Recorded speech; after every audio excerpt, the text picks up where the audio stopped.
Amis de Morpheus Etica, bienvenue dans cette nouvelle émission, l'enfant, un business pas comme les autres. Alors ce soir, j'ai deux invités. Je vais commencer par la galanterie en faisant venir Linda. Bonjour Linda. Bonjour. Et enfin, le deuxième invité qui s'appelle Farid. Bonsoir Farid. Bonsoir Christophe, bonsoir Linda. Bonsoir à tous ceux qui nous écoutent et nous regardent. Eh ben écoute, c'est parfait, on leur donne le bonsoir. Alors maintenant, vous êtes là, mes invités ce soir, donc au-delà de dire dans quelle région vous êtes, d'accord, donc il va y avoir le cheminement de pourquoi vous êtes là et de quoi vous allez parler, d'accord. Est-ce que je commence à donner la parole à Linda, Farid, ou tu veux commencer? Je pense continue la galanterie, il n'y a aucun problème. Moi, je peux clôturer la conversation au niveau présentation sans problème. Bon, alors Linda. Honneur aux dames. Honneur aux dames. C'est toi qui as la parole, Linda. Vas-y, annonce-nous d'où tu es déjà pour que les gens te repèrent, hein, pour qu'ils viennent en plus t'embêter. Ouais. Et puis après, t'engages la conversation, tu nous dis pourquoi vous êtes là. Allez, vas-y, Linda. Voilà, enfin moi je suis de secteur Montpellier, la maman de Lydia Mathieu, enfin ceux qui me connaissent, hein, voilà. Enfin, je suis Sauvo Lydia, voilà, Mathieu. Voilà. Donc depuis 3 ans, je me bats pour ma gamine, qui m'a été. J'ai vu ma fille en 3 ans, peut-être 4 heures, voilà. Ouais, c'est bon. Tu comprends pourquoi ça s'appelle l'enfant, le business pas comme les autres, hein. Tu comprends le générique en fait, hein. J'espère simplement que tu vas finaliser ton combat et qu'ils vont finir par baisser les bras et te rendre ta fille en fait, hein. Ok, donc du coup, là ce soir, tu es avec Farid parce que vous organisez quelque chose en fait. Donc il faut nous parler de ce projet très particulier. Tu veux commencer la parole, Linda, de ça, hein? Comme vous voulez. Moi, je suis engagée, pour ma fille, pour tous les enfants, surtout pour retrouver une humanité, qu'on se rassemble et retrouver, parce que pour moi, nous sommes le pot de fer, contrairement à ce que vous pouvez imaginer, dire. Nous sommes forts et lutter contre toutes sortes de pédocriminalité, ça va être le message, ça va être effectivement tous les enfants, tous les parents qui se battent jour et nuit, qui sont pour récupérer leurs enfants, pour protéger leurs enfants, toute forme de ce qui se passe en ce moment, enfin ceux qui arrivent à comprendre l'inversion des valeurs. Et donc voilà, rejoignez-nous, retrouver une autonomie et effectivement chaque personne doit comprendre qu'on est tous forts, quoi. Voilà. Mais ça c'est un résumé qui est important ce que tu nous dis, d'accord? Parce que le combat en effet il est permanent, surtout dans ce monde-là, d'accord? Les gens avec tous les témoignages qu'il y a découvrent vraiment qu'il y a un dysfonctionnement dans la justice et notamment dans la justice pour les enfants.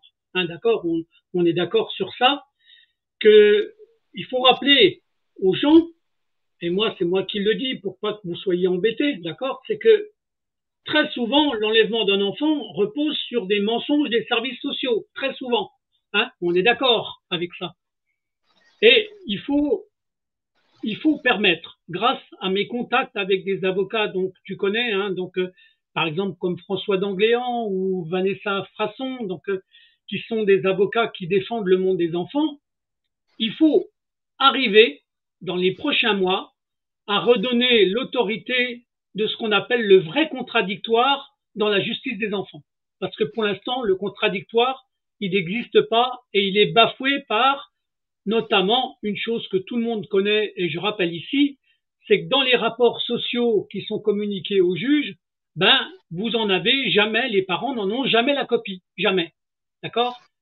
Voilà, donc ça c'était un petit aparté, mais ça rentre dans la continuité du combat que toutes les mamans et que tous les parents font pour récupérer leurs enfants. T'es d'accord avec moi, Linda, pour ça? Oui, oui. Oui, oui. Hein? Oui, c'est que ils arrêtent de chercher un sauveur. Leur propre sauveur, c'est eux, quoi. Je veux dire, voilà. On a des mamans qui font des papillons, il y a des mamans qui se soulèvent. On a des mamans qui partent, comme dernièrement une petite maman de pas voir ses deux filles 3 ans et qu'on ne lui amène pas en visite médiatisée. Elle a succombé, voilà. Ouais. Ben, Donc ça rend beaucoup de mamans et de parents malades, hein, faut pas oublier, hein. La souffrance, ça tue, faut pas l'oublier, hein, faut pas l'oublier, ça. Donc, merci de l'avoir rappelé, en fait, hein, c'est important, parce que des mamans qui perdent pied, qui souffrent, qui pleurent, et qui finissent par partir au ciel, il y en a beaucoup, beaucoup plus qu'on ne croit, hein. oui, celles qui sont dans l'ombre, hein, c'est encore pire. Voilà, c'est ça. Donc du coup, avec Farid, il a lancé, je crois, un projet.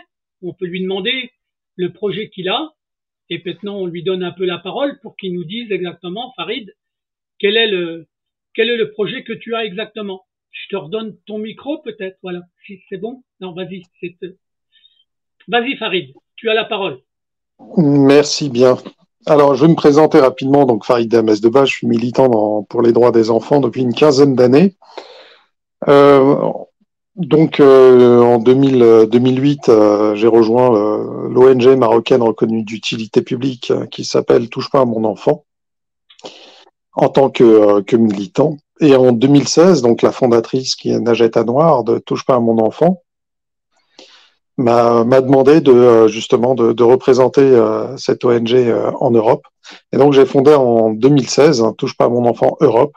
Et depuis, on essaye de faire des actions, que ce soit au niveau judiciaire ou essayer de changer tout ce qui est juridique en faveur des enfants. Donc tout ce qui est juridique, par exemple, là j'ai lancé une pétition au mois d'août concernant les sites et applications de rencontres pour mineurs infestés par des pédocriminels, sachant qu'à l'heure actuelle, la loi européenne permet justement à ces sites et applications de proliférer dans le sens où il n'y a pas de restriction, il n'y a pas de protection, il n'y a pas de sécurité numérique pour les enfants. Et il s'agit d'une faille qui justement est largement comblée, utilisée par ces sites et ces applications. On a fait énormément de testing en créant des profils d'enfants. Et en quelques minutes, ces profils d'enfants ont été assaillis de messages, de demandes les plus tordus que vous pouvez imaginer, etc. Donc c'est vraiment un problème juridique. Voilà. Donc ça, c'était au mois d'août. On a récolté 31 000 signatures, chose qui pour moi est totalement insuffisante, dans le sens où le combat est tellement important qu'on aurait normalement dû dépasser les 100 000 signatures.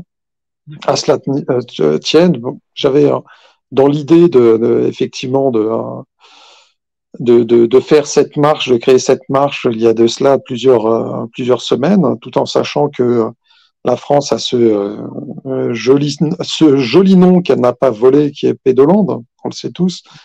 Deuxième plus grand pays consommateur de contenu pédocriminel dans le monde, derrière les États-Unis. 43 000 enfants disparaissent chaque année. Ça, ce sont les chiffres officiels, mais officieusement, c'est beaucoup plus. 43 000 quand même, si on prend ça, ces chiffres à minima, c'est 118 enfants par jour qui disparaissent. On n'a pas de... Enfin, je vous pose la question, mais c'est une question rhétorique, hein, naturellement. C'était quand la dernière fois que vous avez vu ou entendu une alerte enlèvement ou alerte disparition? J'en suis sûr que ça fait des plombes. Donc voilà, on voit bien qu'effectivement il y a un souci en France. On voit effectivement qu'il y a des gens qui ont pignon sur rue, des artistes, des journalistes, des présentateurs télé qui ont été condamnés, qui sont reconnus comme étant pédocriminels et malgré ça sont toujours maintenus à leur poste. Et derrière, il y a une certaine léthargie de la part du peuple qui fait que justement, eux permettent de se maintenir parce que le peuple est totalement ankylosé, totalement endormi, lobotomisé, de vrais moutons qui sont heureux de leur propre sort. Donc, si on a cette situation en France, c'est effectivement à cause de nous, citoyens, qui ne faisons absolument rien. Et moi, justement, je me suis dit, bon, bah, à mon niveau, en tant que militant, tout en sachant qu'effectivement, j'ai rencontré énormément d'enfants victimes, de parents, etc. Et que je me suis dit, bon, bah, aider du cas par cas, c'est bien en soi, mais essayer de mettre la lumière sur cette problématique, c'est mieux. Donc voilà, j'ai eu l'idée de cette marche. Au départ, je voulais la faire seule. Et puis, j'en ai parlé dans les réseaux. J'en ai parlé juste lundi. Hein. Ça a commencé juste lundi. Donc, voilà, on est mercredi. Ça a été plutôt rapide. Linda m'a contacté tout de suite dès qu'elle l'a appris. Et voilà, normalement, au départ, je devais faire Enfin, je lui avais pas dit que je faisais la marche. Je lui avais dit que je faisais un documentaire uniquement et que je devais, de ce fait, la rencontrer pour parler effectivement de son cas. Donc elle m'a accepté, donc je lui ai dit bah voilà, on va se voir, je vais pouvoir t'interviewer et tout. Et ensuite c'est qu'après que je lui ai dit en fait il n'y a pas juste un documentaire, il y a aussi toute une marche derrière. Et elle a été très enthousiaste et elle m'a dit bon bah voilà je te rejoins. Alors, au départ c'était pas l'objectif qu'on me rejoigne, l'objectif c'était que j'y aille tout seul. Mais j'ai eu cette agréable surprise qu'effectivement, j'ai eu beaucoup de gens, dès qu'ils ont eu connaissance de ma marche, qui m'ont dit bah, spontanément, on te suit, on vient avec toi. Et voilà, donc je ne sais pas combien on va être au départ, puisque comme je l'ai dit, j'en ai parlé dans les réseaux et on va dire publiquement depuis lundi. Et déjà, beaucoup de gens commencent à vouloir se greffer à cette marche. Donc, je suis absolument heureux. Donc, en soi, la marche, le thème, c'est vraiment la lutte contre la pédocriminalité dans son ensemble. Vraiment, on va faire tout plein d'étapes. Je pense une soixantaine de villes, puisqu'on va faire à peu près 30 kilomètres par jour. Et l'idéal, c'est que tout ce qui est militant associatif, etc., localement, puissent nous recevoir, me permettre d'en parler auprès soit des militants associatifs ou les administrés, si c'est, je sais pas, une petite municipalité qui veut organiser un événement à travers ça, pour parler de la pédocriminalité. Et donc c'est vraiment ça le but, c'est d'aller à la rencontre des Français et de parler de la pédocriminalité dans son ensemble, dans sa globalité, que ce soit avec Linda sur les placements abusifs, tout ce qui est la problématique de l'ASE, l'aide sociale à l'enfance, tout ce qui est bien sûr les préconisations de l'OMS avec l'introduction d'NSENS au niveau de l'éducation nationale. Quels sont justement ce programme-là, quelles sont ses répercussions au niveau de l'éducation nationale? Ça, les gens ne sont pas du tout au fait ni au courant. Donc voilà, pouvoir en parler, en discuter, parler également de cette pétition, continuer à la faire signer, donc contre les sites et applications de rencontres pour mineurs, et pas que. Donc voilà, c'est tout un travail de pédagogie, aller aussi à la rencontre pendant ces 1500 kilomètres, parce qu'il y a 1500 kilomètres quand même qu'on va parcourir, aller à la rencontre des victimes, des parents des victimes, des militants, des pouvoirs publics si possible, des magistrats s'il y a l'occasion, ou des avocats. J'espère qu'on aura l'opportunité de les rencontrer. Donc voilà, tout ça fait que c'est un grand projet, une grande marche, et j'invite sincèrement tout le monde à nous rejoindre. Le problème, c'est que cette marche a un coût, donc j'ai lancé une page Tipeee. Elle a du mal à décoller, je vous le cache pas. C'est un peu compliqué. J'espère que les gens vont être sensibles à ce projet qui va quand même mobiliser plus de 2 mois quand même. Je vais être sur la route 2 mois, donc voilà, c'est quelque chose d'assez incroyable. On lâche notre petit confort, on part pendant l'hiver, pendant le froid, la neige et la pluie pour marcher sur les routes. Et voilà, mais on espère véritablement que les gens prendront conscience, mais surtout les pouvoirs publics, de cette problématique. Voilà. Ben, en tout cas, Farid, on va le faire savoir. Alors, il y a une chose qui est importante que tu n'as pas dit, ni Linda, c'est le jour de démarrage de cette grande marche, d'où vous partez et où vous allez, pour que les gens comprennent bien. Hein?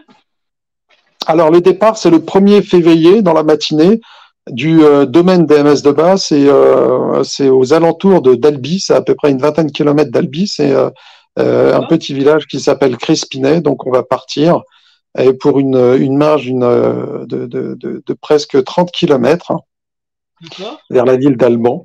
Donc, voilà, et on va continuer comme ça. Il y a comme je l'ai dit, beaucoup de villes, toute une liste. Voilà, jusqu'à Paris. Arrivée à Paris prévue le 17 mars. Et ensuite, on espère vraiment, sincèrement, que on fera une grande marche à Paris, donc le 23 mars, de la Bastille à la Défense, de la Bastille à République, pardon. Et voilà, pour comme qui dirait, marquer on va dire, un gros coup, marquer un gros coup dans cette marche-là. Et départ par la suite 25 mars pour continuer jusqu'à Bruxelles. Voilà. D'accord. Donc c'est en et pour le détail, je ne sais pas si on marque quelque part le site pour pouvoir indiquer toutes les villes qu'on va traverser, mais effectivement, si vous avez accès à ces villes et que vous voulez participer à l'organisation de notre arrivée dans une de ces villes, si vous habitez dans une de ces villes-là et que vous voulez nous accueillir et organiser une rencontre pour parler de la lutte contre la pédocriminalité, n'hésitez surtout pas. On a vraiment besoin de maximum d'entraide. Voilà. Mais je pense qu'il y a des collectifs qui vont soutenir cette démarche-là, et ce qui sera important, c'est de publier un itinéraire pour que les gens puissent voir vraiment le parcours que vous avez, en fait. Je pense que ce serait quelque chose qui soit nécessaire. S'il existe, en plus... Il existe, Christophe. Il existe. Alors, peut-être le mettre sur le chat, je ne sais pas, je vais mettre un lien ou dans les commentaires, je ne sais pas. Bien sûr. Et puis moi, je peux le publier aussi derrière dans une autre vidéo sans aucun problème, en fait. Hein? D'accord? Donc, mais si tu l'as déjà là, puis que tu peux le publier, si tu veux qu'on le mette, donc on le met même dans le chat là. Si t'as un lien, donc c'est important. Il faut être répétitif dans ces choses-là, de toute façon. Hein. Voilà, ça y est, j'ai publié dans le chat le lien. Vous allez voir, tout est explicite. C'est bien écrit. Voilà. D'accord. Alors, qu'est-ce qu'il a fait? Il a disparu. Il va revenir.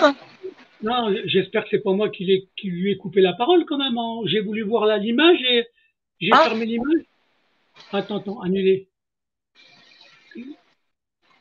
Ah non, c'était son image. T'es toujours là, Farid? Je suis là. Ah je suis là. J'ai cru que j'avais fait une connerie avec l'image. J'ai voulu regarder l'image, mais j'ai dû faire une erreur. Donc, bon, c'est pas grave. On était en train de parler de l'itinéraire. Donc, à mon avis, il faudra que je récupère une pièce, d'accord, et que moi, je fasse une autre vidéo pour parler de tout le programme et de tout l'itinéraire. Vous êtes d'accord que je fasse ça? Oui. Ah oui. Avec plaisir. Donc, c'est c'est important parce que moi, comme je connais quand même des réseaux, hein, tu sais, Linda, je suis ami avec des réseaux de la protection du monde de l'enfance, et Ouais. notamment, ben, il est reparti, Farid, il revient. Donc, Oui, regarde. d'accord. Donc, ce que je voulais dire, Linda, c'est par rapport, par exemple, à tous les réseaux maintenant qui existent même sur un réseau comme Facebook, il y a de plus en plus. Voilà, je le rajoute, attends. Ouais, il y a eu une coupure, hein, Farid. Décidément. Décidément, mais je suis là. C'est pas grave. J'étais en train d'expliquer à Linda maintenant que des collectifs, il y en a de plus en plus. Et si on prend, par exemple, simplement un réseau comme Facebook, sur Facebook, il y a au moins une dizaine de collectifs du monde de l'enfance. Faut le savoir. Hein, d'accord? Et moi, quand je publie, je contacte tous ces gens-là, donc, pour qu'ils fassent circuler soit une pétition, soit une information, soit un itinéraire. Mais votre marche, comme c'est le démarrage le 1er février, on va continuer d'en parler et on va le faire savoir. D'accord? Oui, oui. Donc, de toute façon, tu connais certains de mes réseaux, toi, Linda, déjà. Oui, oui, je connais beaucoup. Voilà. Est-ce que tu es, oui, aussi ami avec Action ou Vérité aussi? Tu les connais, les deux? Oui, oui. Bon, tous ces gens-là, ils continuent de communiquer. Est-ce que tu connais, je vais en parler aussi à mon amie Marion Sigaud, parce qu'elle va faire partie du réseau. Je vais en parler aussi à Chloé Framery, parce que je voudrais qu'elle en reparle aussi, elle, sur son réseau. D'accord? Ouais. C'est ce genre de personnages qui sont capables de démultiplier la communication. Faut le savoir. Hein? Donc, alors. Oui, mais après, moi, j'ai aussi beaucoup de réseaux. Enfin, il y a Kim. Enfin, j'ai beaucoup de monde. Là, quand tu parles d'Hakim, tu parles de Criminal Leaks. On est d'accord? Oui, oui. Ouais, bah, lui, il va communiquer aussi, sans aucun problème. Oui. Hein. Après, il y a des gens qui sont dedans, comme François Radja et tout ça, tu vois. Je veux dire, tout le monde. Et c'est tous de communiquer sur la marche, même de venir avec nous, de s'organiser. Moi, j'ai même Marc, un ami à moi qui, lui, il est très spirituel, qui va venir aussi. Ça y est? Non, mais c'est important, c'est important. Après, c'est sûr qu'il y a des facilités quand on connaît l'itinéraire, puis qu'on est déjà sur l'itinéraire. Ça, c'est déjà pratique pour voir les collectifs qui sont sur cet itinéraire-là. Et quand je dis des collectifs, ça peut être aussi plein de mamans qui sont victimes du système, hein, des mamans ou des papas. Donc ça mais c'est un combat de tout le monde, hein. Ah, ben bien sûr, bien sûr, bien sûr. Donc là. Voilà, comme je disais, on est le pot de fer. D'accord, d'accord. Mais eux, ils ont aussi un gros pot. Hein. Il faut tout le temps le taper, le pot, hein, pour le faire casser. Hein. D'accord? Parce que je suppose que dans ce que j'ai pu faire comme témoignage, Farid, je sais pas si tu as vu, mais tu verras. Donc, moi, j'ai fait aussi une connexion avec un réseau qui est très incriminé dans le système du placement abusif des enfants. Et j'aime en parler en accusant une partie de ce réseau-là. Je dis bien une partie qui s'appelle le réseau de la franc-maçonnerie sataniste. D'accord? Parce que dans la justice, ils font des dégâts qui sont énormes. Et le dysfonctionnement de la justice, pour moi, il passe par une étape de corriger ça. C'est important. D'accord? Parce qu'on pourra, en France, faire avancer la chose qu'avec l'alliance des gens. D'accord? Comme disait Linda, il faut un collectif qui devient de plus en plus puissant. Comme elle a dit, c'est nous qui sommes le nombre et c'est à nous de nous imposer, en fait. Hein? Voilà. En fait, il faut plus laisser les gens sur le carreau, avoir la chance de dire, bah tiens toi, peut-être, parce que ce que j'ai l'impression, c'est que les gens, on joue au loto avec nos enfants. C'est bien sûr. Alors après, alors il faut bien comprendre que quand j'ai appelé l'émission L'enfant un business pas comme les autres, c'est que l'enfant, pour des départements, ça représente de l'argent. Faut jamais oublier ça. D'accord? Il faut savoir qu'il y a des associations qui appartiennent aux services sociaux, qui investissent dans des foyers où ils deviennent propriétaires de l'immobilier, où ils vont placer les enfants. D'accord?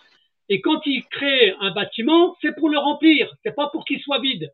Donc, ça fait qu'en fin de compte, tu t'aperçois qu'il y a un mécanisme qui est pervers, où l'argent du département, au lieu d'aider les enfants, d'accord, c'est l'inverse que ça provoque. Ça provoque des placements pour remplir les foyers dans lesquels ils ont investi. Vous aviez constaté ça, je suppose. Oui, oui. Et ça, il faut continuer de dénoncer parce que c'est quelque chose qui va pas. Il prévoit quelque chose et c'est l'inverse qui se passe. Donc il y a quelque chose qui colle pas. Hein? Farid, le micro, il est éteint, non? Non, non, moi je le coupe histoire de vous laisser parler, comme ça il n'y a pas de réverb ou d'écho, donc tout simplement. Je vous écoute attentivement. Tu es d'accord dans ce que j'ai dit, Farid? Dans les recoupements, moi, par rapport à ça, je vous le cache pas, il y a, enfin, je suis pas dans l'invective par rapport à une situation où effectivement il y a une problématique qui est certaine. Au-delà de ça, je ne détiens pas la vérité, dans le sens où il faut véritablement investiguer et ne pas y aller avec, comme qui dirait, un parti pris ou bien des on-dit ou ce genre de choses. Moi, dans la globalité, ce qu'on demande, s'il y a quelque chose, l'institution qui ne fonctionne pas, il faut un moratoire. Il faut vraiment mettre le nez dedans et voir effectivement ce qui fait qu'on a autant d'injustice avec cette institution, sachant qu'il y avait déjà un rapport de la Cour des comptes qui a été publié, mais il y a de cela plusieurs années, qui épingle effectivement un gros problème au niveau de gestion financière avec une certaine gabegie des dirigeants qui utilisaient cet argent, qui a une masse financière incroyable, pour des fins personnelles. Et là, il y a péril en la demeure. Effectivement, à partir du moment où des enfants, ça devient un business, on se dit qu'effectivement le système est malade. Ensuite, le tenant et les aboutissants de tout ça, s'il y a un système opaque dedans ou pédosatanique, ça j'en sais rien. Je pourrais pas le dire parce que j'ai aucune preuve entre les mains. Ce que je sais par contre, c'est que ce réseau, enfin l'aide sociale à l'enfance ne fonctionne pas tel qu'il devrait fonctionner, éclate des familles au lieu de les réparer. Et moi, avec ce constat, pour moi, c'est suffisant pour se dire qu'effectivement, il y a un moratoire qu'il faut qu'il soit enclenché pour faire en sorte de mettre le focus sur cette institution et, comme qui dirait, de voir de fond en comble ce qui fonctionne et ce qui fonctionne pas. Et ce qui fonctionne pas, le changer, l'améliorer, etc. Donc, parce que moi j'ai effectivement beaucoup de témoignages de familles qui ont éclaté à cause de l'ASE, mais j'ai d'autres témoignages effectivement d'enfants qui se disent sauvés grâce à l'ASE. Donc, je peux pas dire comme dans tout, être manichéen et se dire tout est blanc ou tout est noir. Il y a toute une zone de couleurs incroyable, mais à partir du moment où il y a quelque chose qui va pas, je suis comme un médecin, je m'intéresse au diagnostic et aux choses qui grippent. Et à l'heure actuelle, il y a trop de problématiques dans cette institution pour garder le silence et regarder ailleurs. Effectivement, l'aide sociale à l'enfance a un gros problème et il faut impérativement que les pouvoirs publics mettent le nez dedans. Mais tant que le peuple, tant que les Français sont totalement endormis ou regardent ailleurs, effectivement, les pouvoirs publics vont pas se poser de questions plus que ça. C'est comme tu l'as dit si bien, Christophe, c'est nous qui sommes le nombre, c'est nous qui décidons. Mais on va décider comment? Effectivement, en demandant des comptes au pouvoir public, en disant qu'on réclame un moratoire pour mettre le nez sur cette grosse machine qui brasse des milliards, ça il faut le savoir, et parce que c'est notre argent déjà, et que c'est un service public comme un autre, et en tant que tel, nous, en tant que contribuables, on exige la transparence. Voilà. Quand il y a de l'argent, il y a du business, ça devient malsain, et le pire, quand la marchandise, c'est les enfants, c'est encore plus que malsain. Donc, effectivement, il faut enquêter dans ce sens. Voilà. Mais dans le détail, Christophe et Linda, comme je vous le dis sincèrement, je peux pas incriminer X, Y. Je sais que la machine est malade. Il faut que on puisse mettre le nez dedans, mais après dire que c'est les francs-maçons ou les pédosatanistes ou je ne sais qui, ou quelqu'un d'autre, j'en sais absolument rien. Et à la rigueur, je veux pas le savoir, c'est pas mon problème. Ça, mon problème, c'est de sauver les enfants et de mettre en sorte de médiatiser tout ça. Alors, je veux préciser une chose, Farid. Quand je parle de la franc-maçonnerie, je mets pas toute la franc-maçonnerie dans ce lot-là, bien entendu. Hein. Je mets une partie de la franc-maçonnerie qui a un pouvoir, notamment je te prends le pouvoir de certains juges, parce que je vais te donner un exemple très simple. Hein. Une fois, il y a un juge, dans un témoignage que j'ai fait avec une maman, d'accord, parce que moi je donne la parole à des mamans, et plus il y a de témoignages, plus il y a de la parole des mamans, plus ça énerve le système du placement des enfants, parce qu'on parle bien du placement abusif des enfants, d'accord. Je te donne un exemple. Quand une juge, elle ne regarde même pas le débat contradictoire, d'accord, qu'elle replace l'enfant chez un père qui a été condamné par la justice pour acte de pédocriminalité, d'accord, tu as intérêt à rappeler à la juge qu'elle n'avait pas regardé les pièces, notamment le jugement qu'avait condamné le père. Eh ben moi je peux te dire une chose, dans une de mes vidéos, grâce à ça, d'accord, la juge est revenue sur le placement qu'elle avait fait 72 heures après l'avoir placé chez le père. Donc tu vois qu'il y a des fois, il faut simplement rappeler des faits, parce que des fois les juges, ils regardent même pas les pièces qu'on t'amène. Ils écoutent systématiquement les services sociaux et il n'y a jamais de débat contradictoire. Et c'est ça que moi j'essaye de dénoncer pour faire modifier la justice, notamment avec des avocats comme j'ai dit tout à l'heure. Pourquoi? Parce que il faudrait au moins que les juges respectent la parole des parents, d'accord, en contradiction de ce que peuvent dire des fois les services sociaux. Hein, parce que, excuse-moi, mais le mensonge, il est quand même très souvent utilisé par les services sociaux. Excuse-moi de le dire, mais c'est une chose que j'ai constatée et que beaucoup de mamans témoignent dans mes vidéos. Bah, disons que c'est ce qu'il y a aussi, comme disait Farid, comme on dirait un moratoire. Je suis complètement d'accord, puisqu'en fait, je reparle de la Cour des comptes de Philippe Seguin 2009. Bien voilà. Sûr, bien sûr. C'est quand même. Mais même la France, elle a été condamnée par l'Europe. Hein, faut pas l'oublier quand même. Hein, elle a été accusée de plein de choses. Donc ça prouve bien qu'il y a quand même quelque chose, comme disait Farid, qui est en dysfonctionnement, qu'il faut continuer de dénoncer. Alors chercher le pourquoi et le comment. Moi, à mon avis, il y a une phase qui est importante, c'est que l'enfant, pour eux, ça représente de l'argent. Et tant qu'on aura cet axe-là, d'accord, on aura de la perversion qui va continuer de se poursuivre. Donc moi, ce que je veux, c'est un contrôle de l'usage de l'argent qui est fait dans le monde de l'enfance. Tant qu'on n'aura pas ce contrôle-là, en permanence, et un contrôle pas par les services sociaux ni par l'administration, hein, un contrôle par des collectifs citoyens. C'est tout ce qui m'intéresse, moi. Voilà, là on est arrivé à un stade où en fait, Cour des comptes de Philippe Seguin, moi je parle pas d'argent, mais je parle du fait que ces foyers où ils sont censés protéger des enfants, il n'y a aucune surveillance, aucune enquête, des gens sans diplôme, embauchés à tir-larigot, certains hors mer pas. Linda, ça ouvre la porte à la perversité, ce genre de choses. Tu te doutes bien que si jamais tu as des mecs qui sont pervers, qui sont pédocriminels, la première des choses qui vont se faire, c'est d'être candidat dans les places qui peuvent aller dans les foyers. Et résultat des courses, bah tu vois ce qui se passe. Hein, voilà, le résultat, on l'a. Moi, j'ai fait un signalement dans le foyer où ils avaient mis ma fille. Un signalement, puisqu'un éducateur, ma fille n'était plus scolarisée. Ils sont censés être mieux que moi. Hein. J'avais quand même une maison, et voilà, je me retrouve ma fille. J'ai plus de contact avec elle, lorsque j'ai 2 enfants. Hein. J'ai plus droit de contact. Elle ne va plus à l'école. Elle est surveillée tout le temps. Plus d'orthophoniste.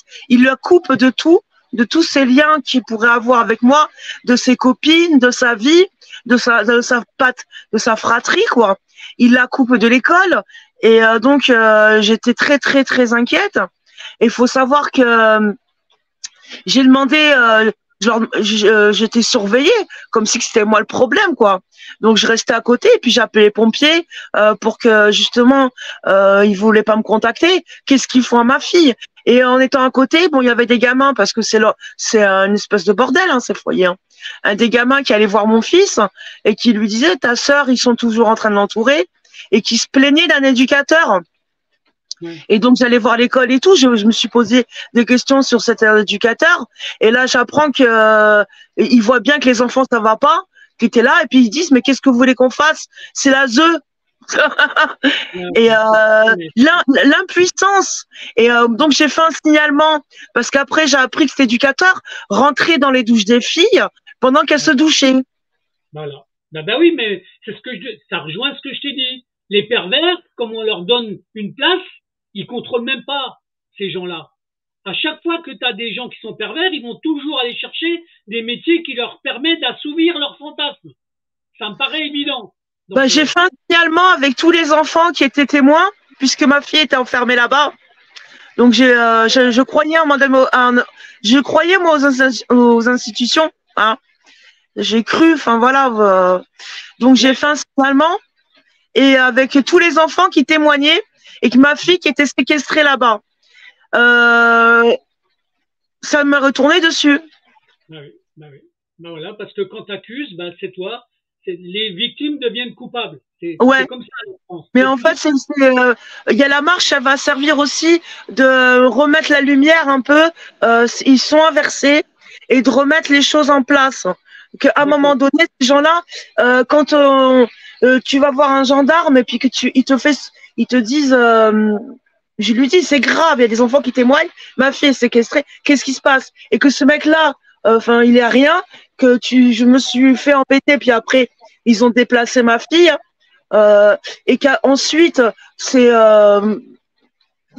je sais pas, je leur dis, c'est pas normal, en fait, retrouver, les choses, des choses à l'envers, les remettre à l'endroit, quoi. D'accord. Ce que je voulais dire, dans votre projet de marche, est-ce qu'il y aura des caméramans qui feront des extraits de vidéos de votre marche pour le diffuser en permanence ou pas?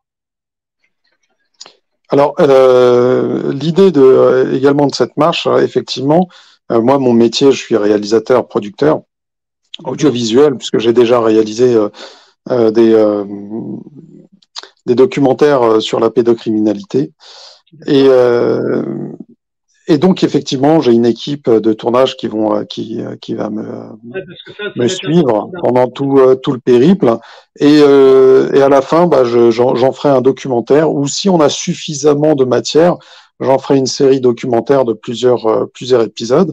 Et l'idée, naturellement, c'est de parler de la marche,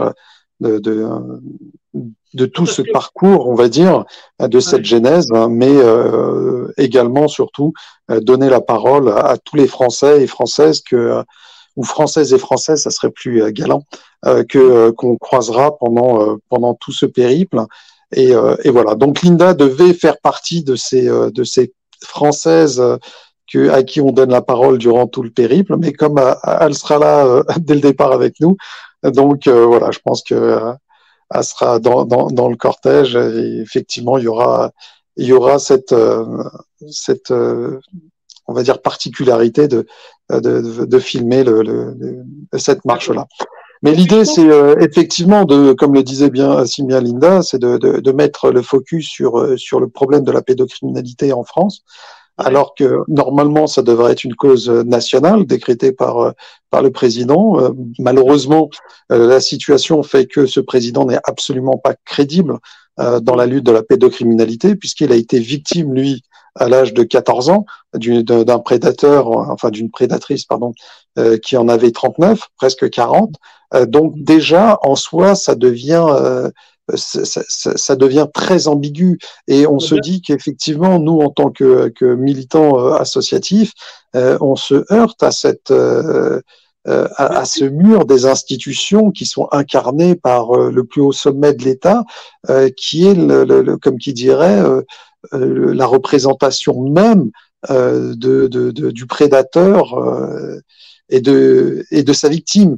Et ça, franchement, si vous lisez la presse anglo-saxonne, outre-Atlantique ou outre-Manche, le couple présidentiel est dépeint comme étant naturellement un couple hors norme, et dans lequel effectivement la justice française n'y a absolument pas mis le nez, alors que normalement elle aurait dû se saisir de cette situation, et ce depuis longtemps, avant même qu'il devienne un homme public.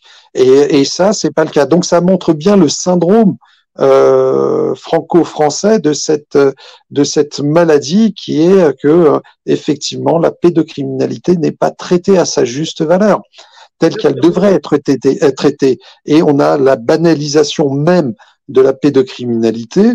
Comme je l'ai dit, on a des présentateurs, animateurs télé jusqu'à présent qui ont été qui sont multiples condamnés pour actes pédocriminels. Et voilà, mais le peuple derrière ne demande rien.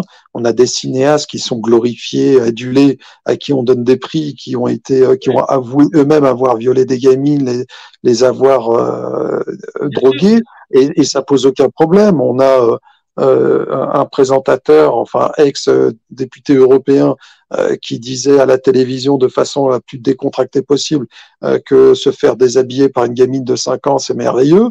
Donc c'est juste à gerber, et ça, et il y en a plein des exemples comme ça. Mais derrière, le peuple, qu'est-ce qu'il fait? Il fait absolument rien. Donc c'est normal que l'ASE devient un monstre comme ça, et comme tu le disais si bien, Christophe, effectivement, tant qu'il y a des enfants, il y aura des prédateurs pas loin, mais on a tous fait ce constat. Mais derrière les pouvoirs publics, la justice, qu'est-ce qui est fait? Mais absolument rien. Absolument rien. Donc c'est ça le problème. C'est ça le problème. Les monstres peuvent continuer à sévir tant que le peuple ne fait absolument rien. Moi je dis honnêtement, c'est l'état de la France, c'est de la faute des Français. J'ai pas le peur de le dire, c'est pas l'État profond, c'est pas les francs-maçons, c'est pas les sataniers, c'est le peuple. Comment voulez-vous que 68 millions d'individus qui se laissent marcher sur la tête, qui se laissent prendre leurs enfants, violer leurs gosses, etc., ne font absolument rien? Bah oui, ils font rien, ils se révoltent pas. Vous avez vu la marée humaine là pendant le Nouvel An sur les Champs-Élysées? Est-ce que vous avez déjà eu une marée humaine comme ça pour les enfants? Jamais. Jamais, même en rêve, on n'aura jamais on n'aura jamais ça. Par contre, pour le Nouvel An ou pour des joueurs de foot qui est des milliardaires qui courent après une baballe, alors oui, là, on va remplir les rues, là. On aurait des marées humaines. Donc, je dis, ce qui se passe en France et l'utilisation comme des petits amuse-bouches des gosses, des enfants français, eh ben, c'est de la faute du peuple français. Je suis désolé, je vais choquer, mais c'est de l'inaction du peuple que se permettent une poignée de devenir des vrais prédateurs. Voilà. Donc le peuple français, réveillez-vous, arrêtez d'être dans votre coin tout seul à vous scandaliser, à vous dire oh non mais c'est pas normal, à faire les pleureuses. Prenez votre destin en main et le destin de vos enfants et allez demander des comptes aux hommes politiques que vous avez mis au pouvoir. Voilà. Il y a un moment donné, il faut dire les choses. Il faut arrêter de montrer du doigt des soi-disant officines qui se permettent d'utiliser les enfants, qui font ci, qui font ça. Non, c'est le peuple. C'est le peuple. C'est à cause du silence du peuple que les enfants sont livrés comme ça aux pédocriminels. C'est de la faute du peuple. Voilà, ils sont inactifs, ils sont, comme qui dirait, aveuglés par la futilité de la vie. Ils ne voient pas que ce qui est primordial à l'heure actuelle, c'est de se soulever pour la protection des enfants. Ils sont dans leur petit train-train, voilà, leur petit confort égoïste, et ils se contentent de ce qui, voilà. C'est malheureux, mais il faut que la personne soit victime ou qui a été touchée dans sa chair ou dans celle de sa famille pour qu'elle se réveille et se dise je vais lutter, je vais me lever, je vais marcher. C'est ça qui est le problématique. Il faut pas attendre ça, il faut pas devenir une victime ou attendre que sa famille ou ses proches soient victimes pour se soulever contre la pédocriminalité. Normalement, ça devrait être l'affaire de tous et ça devrait être l'affaire principale. Non, je vous le cache pas, les gens, ils pensent que c'est pas important. Ce qui compte, c'est leur petit pouvoir d'achat, c'est d'avoir le dernier iPhone, c'est de regarder tranquillement Hanouna dans leur salon et de bouffer des burgers, voilà. C'est tout, il y a que ça qui les intéresse. Donc désolé, mais franchement, je vais pas être là à condamner telle ou telle officine, telle ou telle franc-maçonnerie ou je ne sais quoi d'autre de fous furieux en soutane ou en apparat de je ne sais quoi. Je dis que ce qui se passe à l'heure actuelle, c'est à cause de l'inaction des Français. Donc Français, réveillez-vous. Bah, tu vois, Farid, il y a une autre inaction que moi qui m'a insupporté, c'est ce que j'appellerais moi l'introduction à la future pédocriminalité, d'accord, qui s'est instituée dans, dans des, dans des organismes comme l'OMS, en France, partout en Europe, c'est l'enseignement de la sexualité dans les écoles. Mais à bas niveau, c'est-à-dire on apprend la sexualité à des enfants de 3 à 4 ans abusivement. Et pour moi, ça, c'est l'introduction à la future pédocriminalité. Non, mais moi, je voulais parler, Farid. Moi, je suis une maman qui se bat. Je suis pas une victime. Moi, quand vous savez que j'étais arrêtée 2 fois en garde à vue. J'étais presque heureuse. Je me dis maintenant, ça y est, ils vont m'entendre ce qui se passe. Parce qu'ils refusaient mes plaintes, c'était silence. Voilà. Donc, effectivement, la première fois, j'ai été très bien accueillie par la gendarmerie en garde à vue. Voilà. Et, la deuxième fois, c'était, bon, vous savez, la criminelle. Mais moi, on m'a dit à un moment donné, vous êtes une victime. Que moi et ma fille, on était victimes. Ben, sachez que la victime, c'est ma fille. Et moi, je suis une guerrière. Et voilà l'image que je vais vous apporter. Que, après, avec Farid, je me prépare, ma tante, tout ça, physiquement, etc. Et que les autres parents, suivez-nous. C'est vos enfants. À un moment donné, il va falloir arrêter le déni et comprendre que qu'on doit tous se rassembler. Voilà. Voilà. Ben, c'est un bon message. C'est ça qui est important. C'est de le faire savoir. Mais je trouve que ce témoignage d'aujourd'hui, il a une importance, hein, puisque on est dans l'esprit de fédérer les gens, notamment tous les Français, pour qu'ils se battent contre ce système-là, en fait. Voilà, c'est tout. Puis dans plein d'autres domaines d'ailleurs. Hein. Donc, si j'espère qu'une chose, tu vois, Farid, c'est qu'un pays comme la France, qui symbolisait la révolution, ben un jour, ben ça soit le peuple qui la fasse, hein, réellement. Ah, mais je l'espère, sincèrement. Mais honnêtement, c'est pour ça que je vais faire une marche. Vous pensez sérieusement que j'ai envie de me taper 1500 kilomètres en plein hiver, braver la neige, la pluie, etc., alors que je suis bien dans mon salon, devant ma cheminée, tranquille, hein, où il fait bon vivre. Franchement, il y a un moment donné où si je me dis que je vais faire ça, c'est effectivement pour éveiller les consciences. Pour essayer de faire en sorte que les médias puissent mettre le focus sur cette problématique de la pédocriminalité. Mais comme tu l'as si bien dit, Christophe, elle est multiple. Et AdSense, effectivement, qui se base sur les préconisations de l'OMS par rapport aux travaux d'Alfred Kinsey, c'est effectivement un gros souci. C'est quelque part, on se dit, mais Kinsey, il faut s'intéresser un petit peu à ce bonhomme et comment il a fait ce programme-là et comment on peut s'y référer. C'est juste dogmatique et se dire effectivement comment on peut accepter ça, comment on peut accepter de façon dogmatique ce genre on va dire d'éducation pour des gosses, tout en sachant qu'on n'a aucun recul par rapport à ça. Qu'est-ce qu'on sait?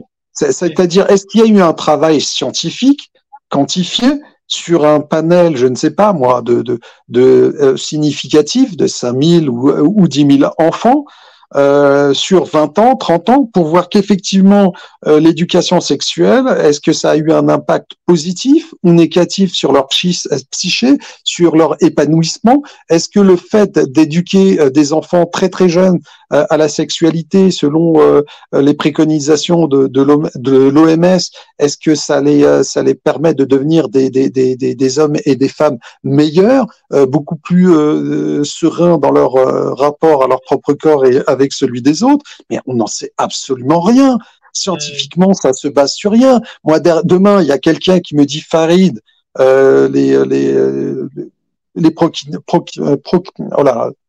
préconisation de l'OMS, voilà, c'est positif parce qu'il y a un rapport scientifique qui s'appuie sur ça, qui a été développé, qui a été suivi sur 10 000 enfants pendant 20 ans, 30 ans, et voilà, c'est positif parce qu'on a tous ces chiffres, etc.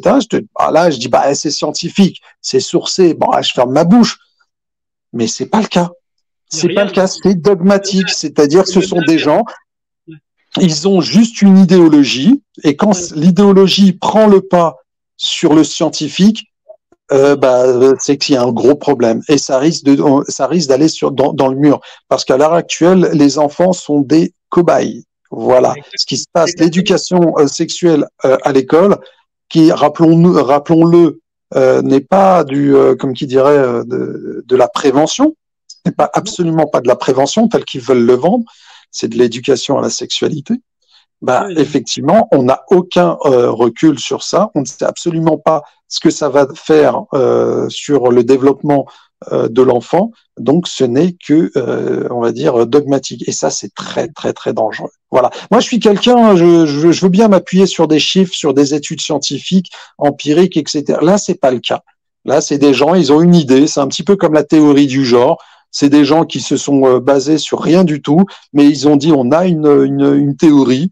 Voilà, c'est comme toute théorie, elle n'a pas été, comme qui dirait,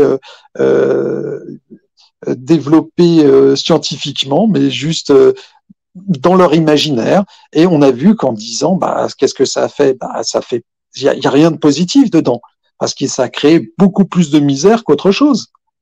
Voilà, beaucoup plus de confusion dans le développement des enfants et ce n'est pas normal. À l'heure actuelle, quand vous posez la question à un adolescent, qu'est-ce qu'un homme, qu'est-ce qu'une femme, et qui vous répond je ne sais pas, c'est qu'effectivement il y a un gros problème, il y a un gros souci. Voilà. Alors que si on se base sur la science, moi quand j'étais à l'école, on pouvait identifier un homme et une femme par rapport à son appareil reproducteur, mais aussi à ses gènes, à ses chromosomes.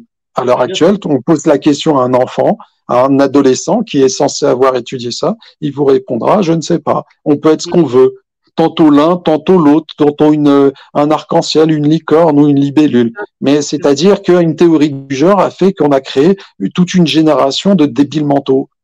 Ben, c'est exactement ça. Mais c'était voulu, ça.